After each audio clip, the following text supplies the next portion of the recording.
नागपुरातील पत्रकार परिषदेतून उद्धव ठाकरेंनी फडणवीसांना टोला लगावलाय। मुख्यमंत्र्यांनी नवीन खातं तयार करावं, त्याला पांघरुण खातं असं नाव द्यावं आणि त्याचा कारभार स्वतः सांभाळावा, म्हणजे आरोप असलेल्या सत्ताधारी मंत्री आणि आमदारांवर पांघरुण घालणं सोपं जाईल असा टोला उद्धव ठाकरेंनी लगावलाय।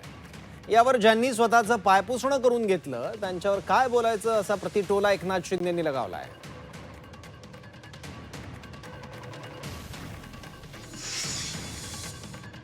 मला नाही वाटत अशी निवडणूक यापूर्वी महाराष्ट्र राज्याने अनुभवली होती।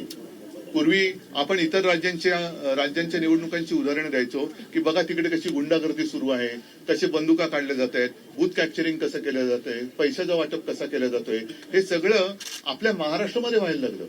मग इतर राज्य ही ज्यांची उदाहरणं देत होतो त्या राज्यात आता आपल्या महाराष्ट्राचं उदाहरण दिलं जात असेल की बघा तिकडे कशी बेबंदीशाही सुरू आहे।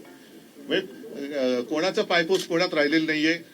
मित्र म्हणताना एकमेकावरती धाडी टाकतायत, एकमेकाचे पैसे उघडकीस आणतायत, रोज कोणत्या ना कोणत्या तरी मंत्र्याचे भ्रष्टाचार अगदी पुराव्यानिशी बाहेर येत आहेत, त्यांच्या फिल्म बाहेर येत आहेत, पैशाच्या थप्प्या बाहेर येत आहेत, तरी सुद्धा मुख्यमंत्री ढिंब आहेत।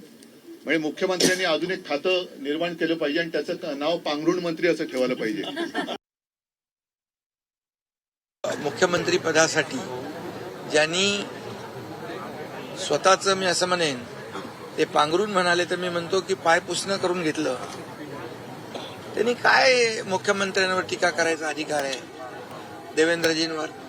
आणि त्यामुळे त्यांनी लोकांनी त्यांची जागा दाखवलेली आहे। प्रत्येकाने आपलं पांघरून पाहूनच हातपाय पसरले पाहिजे।